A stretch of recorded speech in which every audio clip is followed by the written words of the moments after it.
Hello aspirants. TNPSC group 4 exam வந்து complete பண்ணியாச்சு. TNPSC ஆஸ்பிரன்ஸை பொறுத்தவரையும் மொத்தமாக காம்படிட்டிவ் எக்ஸாம் படிக்கிற எல்லாருமே என்ன பண்ணணும், நம்ம கையில் ஒரு ஜாப் கிடைக்கிற வரையும் நம்ம வந்து படிச்சுக்கிட்டே இருக்கணும்.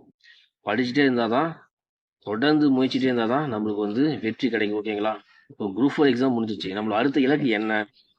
அடுத்த இலக்கு குரூப் 2 அண்ட் 2A. இந்த மந்த் வந்து நோட்டிஃபிகேஷன் வரப்போகுது. ஓகேங்களா? ஏன்னா இப்போ டிஎன்பிஎஸ்சி குரூப் 4 முடிஞ்சிருச்சு. நம்ம வந்து ரெஸ்ட் எடுக்க முடியாது. அவ்வளோதான், நம்ம வந்து சக்ஸஸ் பண்ணிட்டோம்னு சொல்லிட்டு ரெஸ்ட் எடுக்க முடியாது. ஏன்னா ரிசல்ட் வரதுக்கு உண்டான டைம் இருக்குது. ஸோ அந்த டைம் வந்து நம்ம வேஸ்ட் பண்ணக்கூடாது. ஓகேங்களா? அப்போ என்ன பண்ணணும், இந்த மாதம் நோட்டிஃபிகேஷன் குரூப் 1 2 வரப்போகுது. ஸோ அந்த எக்ஸாம் நம்ம ப்ரிப்பரேஷன் ஸ்டார்ட் பண்ணணும். நம்மளோட அடுத்த டார்கெட் அதாக இருக்கணும். அது மட்டும் இல்லை, எஸ்ஐ எக்ஸாமும் நோட்டிஃபிகேஷன் வரப்போகுது. ஸோ குரூப் 2 அண்ட் 2 எக்ஸாம் வரப்போகுது, எஸ்ஐ எக்ஸாம் வரப்போகுது. நம்மளோட இலக்கு அதை நோக்கி மட்டும்தான் இருக்கணும். ஓகேங்களா? ஒரு எக்ஸாம் முடிஞ்சிச்சு, ஓகே நம்ம வந்து ரெஸ்ட் எடுக்கலாம்னா 2 நாள் ரெஸ்ட் எடுத்தாச்சு, அவ்வளோதான். அடுத்து நம்ம வந்து நம் கடன் பணி செய்து கிடப்பேன்னு சொல்லிட்டு நம்ம அடுத்த டார்கெட் நோக்கி போயிட்டே இருக்கணும். ஓகேங்களா? Group 2 and 2A SI exam வரப்போகுது. இதுக்கு நம்ம புதுசாக படிக்க போகிறோமா? கிடையவே கிடையாது. குரூப் 4 என்ன பண்ணமோ, எதை படித்தோமோ அதே தான் இங்கே இருக்க போகுது. புதுசாக எது இருக்க போகல. 95% சிலபஸ் வந்து ஆல்மோஸ்ட் சேம் தான்.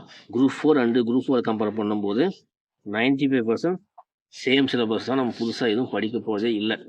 இப்போ குரூப் 4 என்ன படித்தோம்? தமிழ். ஓகேங்களா? மேக்ஸ், அதுக்கப்புறம் ஜிஎஸ். தமிழை பொறுத்த வரையும் 6 to 10 ஓல்டு புக்கு, அதுக்கப்புறம் 6 to 12 நியூ புக். ஓகேங்களா?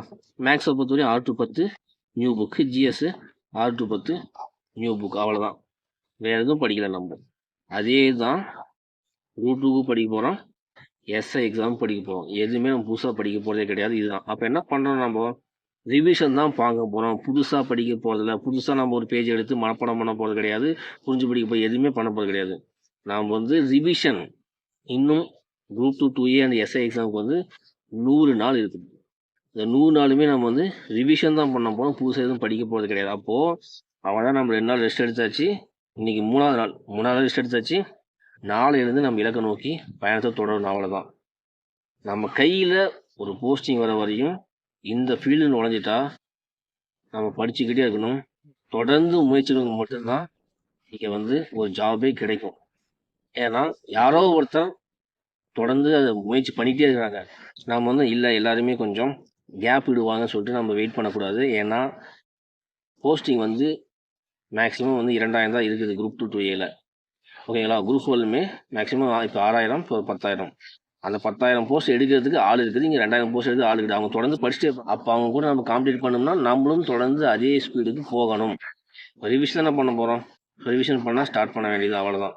இப்போ வந்து குரூப் 2 அண்ட் 2A பொறுத்த வரையும் 2000+ வேகன்சி வரப்போகுது. எஸ்ஐ எக்ஸாம் பொறுத்த வரையும் மினிமம் ஒரு 500+ வேகன்சிஸ் வரப்போகுது. ஸோ 2000 + 500 2500 வேகன்சிஸ் இருக்குது அடுத்தது. ஸோ அதை நோக்கி தான் போகணும். ஏன்னா இந்த 2500 வேகன்சிஸ் இப்போ வந்து விரட்ட நிறைய பேர் ஆரம்பிச்சுட்டுப்பாங்க. இந்த வேகன்சி வந்து ஒரு வேகன்சி நம்ம எடுத்தோம்னு சொல்லிட்டு படிக்க ஸ்டார்ட் பண்ணிட்டுப்பாங்க. நம்மளும் ஸ்டார்ட் பண்ணிடணும். அவ்வளோதான். அடுத்த இலக்கு நோக்கி போய்கொண்டே இருக்கணும். அவ்வளோதான். குரூப் 4 எக்ஸாம் வந்து மறந்துடுங்க. இப்போ வந்து கீ ஆன்சர் பார்த்துருப்பீங்க. எத்தனை கொஸ்டின் நீங்கள் சரியாக ஆன்சர் பண்ணீங்கன்னு சொல்லி உங்களுக்கு தெரியும். நீங்கள் வந்து நம்ம கமெண்ட் செக்ஷன் சொல்லுங்கள். குரூப் 4ல் 200 கொஸ்டினுக்கு எத்தனை கொஸ்டினுக்கு வந்து சரியாக ஆன்சர் பண்ணி சொல்லி கமெண்ட் செக்ஷன் சொல்லுங்கள். அதை வச்சு நம்ம ஏதாச்சும் கட் ஆஃப் வந்து ப்ரீட் பண்ண முடியுமான்னு பார்க்கலாம். ஏன்னா யாராலுமே எக்ஸாக்டான கட் ஆஃப் வந்து ப்ரீட் பண்ணவே முடியாது. அத்தனை பேர்கிட்ட நம்ம வந்து வாக்கெடுப்பு நிகழ்த்தவே முடியாது. மேக்ஸிமம் போனால் ஒரு 10,000 பேருக்கு நம்ம வந்து ஓட்டிங் பண்ண முடியும். அந்த 10,000 ஓட்டிங் வச்சு நம்ம வந்து இதுதான் கட் ஆஃப்னு சொல்லிட்டு ஃபைனல் பண்ண முடியாது. ஸோ அதான் நீங்கள் மறந்துடுங்க. நம்ம அடுத்த இலக்கு வந்து group 2 2A and SI exam தான். அதை நோக்கி பயணத்தை தொடருங்க. அவ்வளோதான். நம்ம சேனல்லையுமே எக்ஸாமுக்கு தேவையான அனைத்து வீடியோவும் அப்லோட் பண்ணியிருப்போம். ஸோ தொடர்ந்து நம்ம சேனலை வந்து ஃபாலோ பண்ணிட்டே இருங்க. சப்ஸ்கிரைப் பண்ணி வச்சுக்கோங்க. இந்த வீடியோவுமே உங்கள் ஃப்ரெண்டுக்கு ஷேர் பண்ணுங்கள். மீண்டும் உங்களை வேலை சந்திக்கிறேன். தேங்க்யூ.